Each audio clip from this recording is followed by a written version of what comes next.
मेरे पास क्लिनिक पर बहुत से पेशेंट्स डायबिटिक आते हैं जो शुगर के हवाले से मेरे से बहुत सी मालूमात लेते हैं।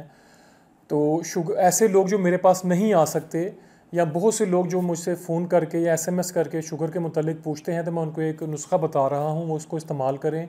इंशाल्लाह ताला उनकी शुगर कंट्रोल रहेगी। ये बहुत ही मुफीद और लाजवाब नुस्खा है, आप नोट फरमाइए। इसमें नागा मत कीजिए, रेगुलर इसको इस्तेमाल कीजिए।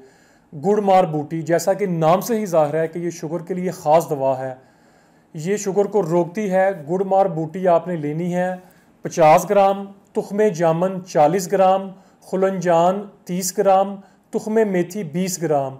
ये आपको पंसार की दुकान से बासानी मिल जाएंगी। आपने ये चारों चीज़ें बराबर मैंने आपको बताई है, इसकी क्वांटिटी लेकर इसको पाउडर बनाकर इसको हाफ़ टी स्पून नाश्ते के बाद पानी के साथ इस्तेमाल करें। आप चाहें तो इसके कैप्सूल भी फिल कर सकते हैं। इंशाल्लाह ताला आपको इससे बहुत फ़ायदा होगा। आप गोश्त वगैरह इसके साथ खा सकते हैं, करेले वगैरह, जामुन वगैरह, ये अपनी खुराक में ज़्यादा इस्तेमाल करें। इंशाल्लाह ताला आपको बहुत फ़ायदा होगा। इस वीडियो को शेयर कीजिए और मुझे दुआ में याद रखिए। अल्लाह हाफ़िज़।